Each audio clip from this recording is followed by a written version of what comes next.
the Catholic worker movement. Anybody here ever heard of it? We're edgy and very, very small. We've been around since the 30s. I haven't been around since the 30s. I'm old, but I'm not that old. One of the things that our community has embraced is equality in our own church.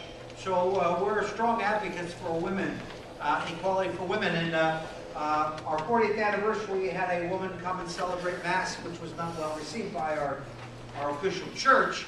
And I'm only saying that because his grandmother when she was alive, was one of the women that we worked with to bring about change in the church. She was a radical feminist. Helen, God bless her. So here, take one of these things. And I'm part of this Catholic worker movement. It's a radical lay movement in the Catholic Church, which that should just kind of click, click, click. What do you mean, radical lay movement in the church? The Catholic Church, if it's known for anything, it's known for its hierarchical struggle and its clear chain of command, and that the bishops own the whole show. So we're kind of an edgy crowd. We're not officially connected with the church, and yet we have lots of Catholic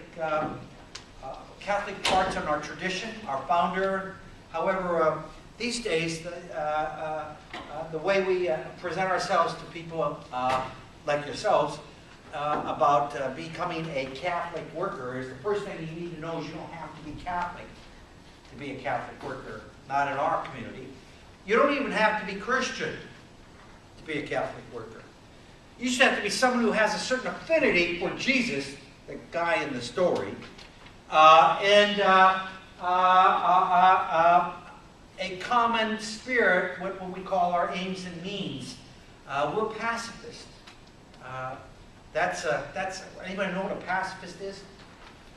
Nonviolent. Nonviolent what? Protests. Yeah. We protest on it. We live nonviolently. We're trying to live nonviolent lives. That's what a pacifist is. And once you decide to do that, that changes everything.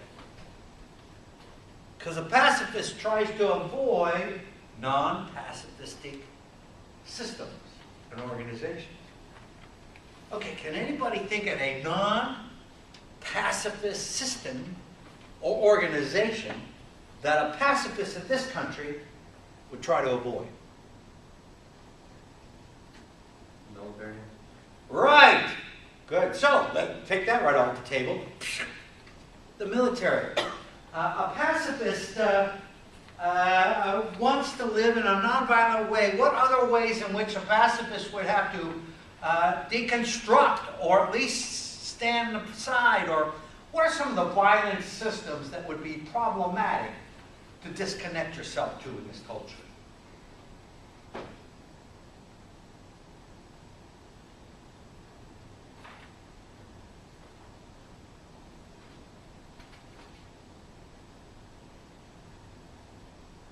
Well, every one of us in this room must be in some kind of relationship with some kind of violent system before we even leave our houses in the morning. It's as close to us as our underwear. Like the underwear I'm wearing right now, giving me that support I need. Well, a pacifist is someone who believes in right, nonviolent relationships. And if I'm wearing underwear, I'm in some kind of relationship with the underwear and the people who brought it to me. And in this system, I'm a pacifist. How do I buy underwear at Target without violating my pacifist will and instincts? Can't be done. We're compromised. If you're a pacifist, and you truly are a pacifist, you got to know right off the bat, we live in a very compromised scene in which I am the benefactor of violent, dominating cultural, systematic scenes. So it's a lot more complicated to be a pacifist than just saying like, I'm not going to join the army. Besides, a pacifist, what they do, Martin Luther King, one of the principles of Martin Luther King is to be a pacifist and to believe in nonviolence is to be a brave and courageous person. A brave and courageous person. What does King mean by that? Well, all I would say is that being a pacifist is not just what you're not doing, nonviolent. But being a pacifist is also a proactive what you are doing, choosing nonviolent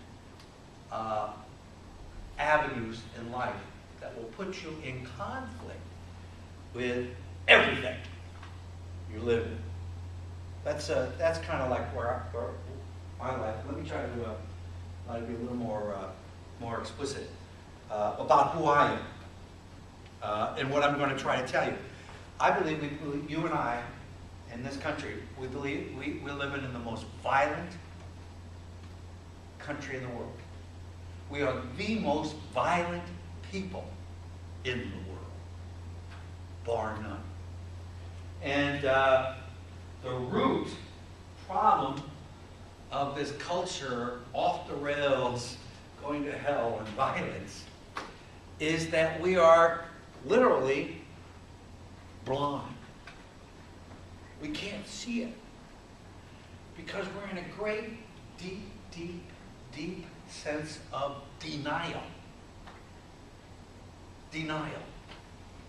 When I say we're in a deep sense of denial, that means we must be doing what?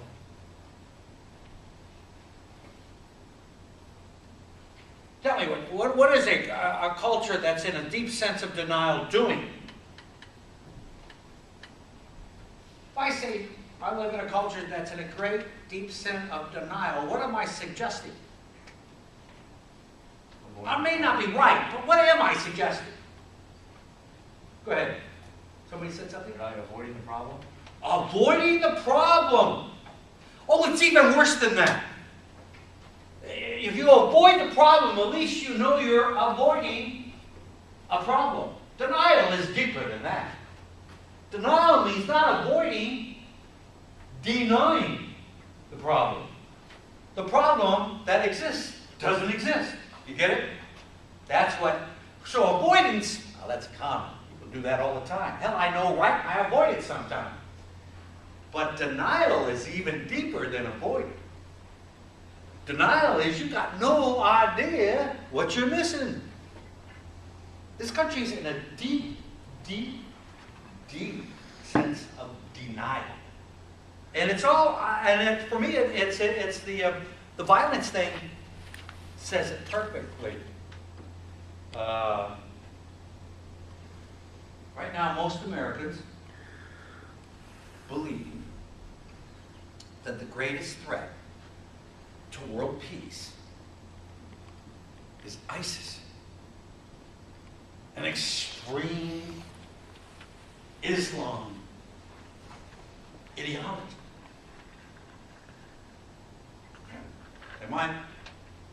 Is that an overstatement?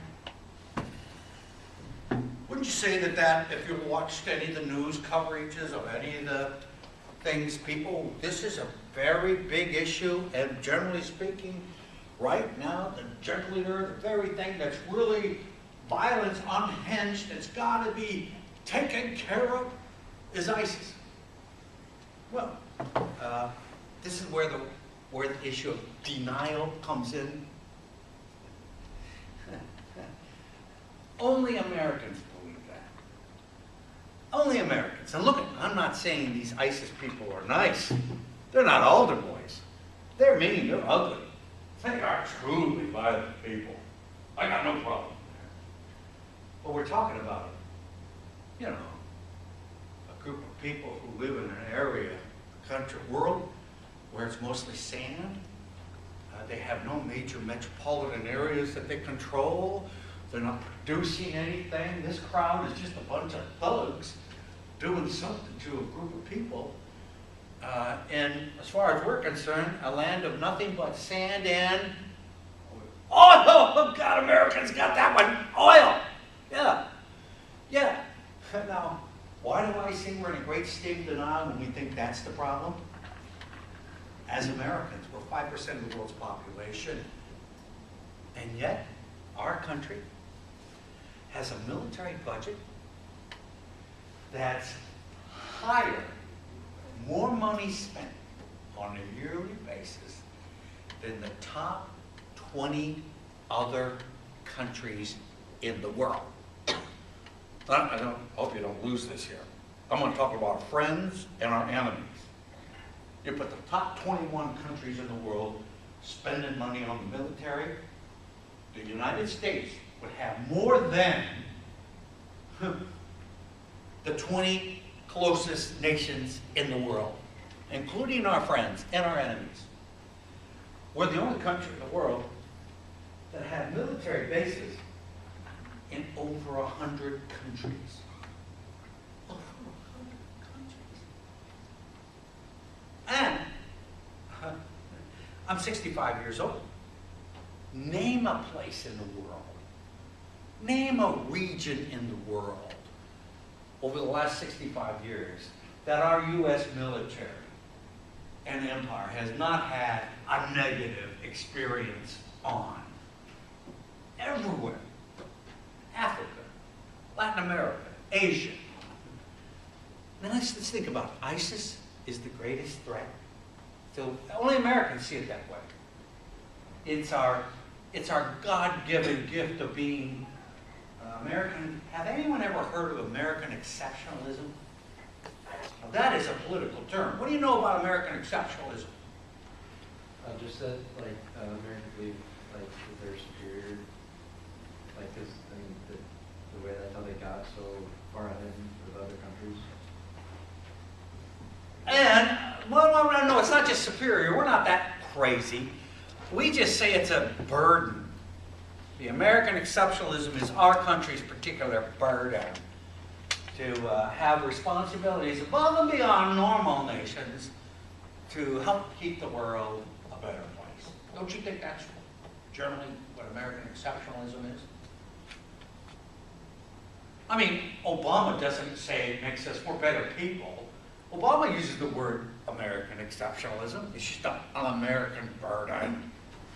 And one of the things we have to do is Obama, this is an amazing president who I'm a believer that I've been around long enough and I've come to understand that no matter who we elect president,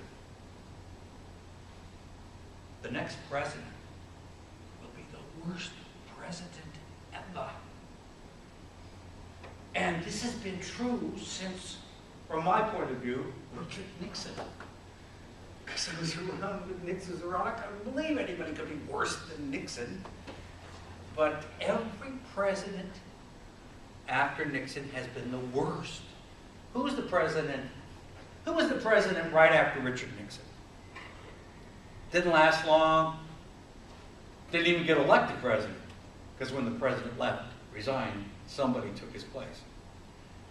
You guys remember who that is? Oh my God. A guy named Ford. He was Ford. I don't know, how could Gerald Ford be worse than Nixon? He was only president for 2 years, but he was there long enough to give Richard Nixon a pardon. That pardon established what we call the imperial presidency, which is to say you can't touch the president no matter what he does. Nixon did break the law. He was a crook. He sent people in to sneak onto the Democratic whatever. And he knew he was a crook. And that's why I thought he was so bad. But Ford gives the presidency a bye on criminal activity. And after Ford came Jimmy Carter. Now, everybody likes Jimmy Carter. I like Jimmy Carter. He was a great ex-president. But when he was president, he was the one that changed our nuclear weapon policies from being a defensive, we'll only shoot weapons, nukes if we're attacked, he changed the policy to first strike nuclear weapons. And he signed on to first strike nuclear weapon developments. So Richard Nixon, imperial presidency, and Carter, who made it possible to have first strike nuclear weapons. Plus, he did all that shenanigan in Latin America and death squads. And after Carter comes who? Ronald Reagan. Ronald Reagan. This is the guy that sold us on the bill of sales that we can't make everybody democratic places, but we can sell capitalism all over the world, which is globalism. And Reagan is the guy that put those first strike weapons into Europe and caused all that major commotion in the 80s that pushed the Soviets to disband. You could say that's a good thing, but I don't know why making nuclear weapons usable is a good thing. Winnable is a crazy thing. But from Ronald Reagan comes, who's the next guy? It would be Bush, George Bush the First. George Bush the First, who was a CIA director, who had a hand in changing that foreign policy on nukes. He gets in, and 9/11 happens, and he goes after two nations, Afghans in Iraq. Afghan and Iraq. Afghan and Iraq, but the 9/11 bombers, of the 19, 16 of them are from one nation. Anybody know which one it is? Saudi Arabia. Ron Bush. What's that? Ron Bush. First Bush. Oh, you're right. I got my Bushes mixed up. This guy went after Saddam. Right. Terrible Saddam. Had the biggest army in the world. Whatever they said. But after the war in which he took over Kuwait,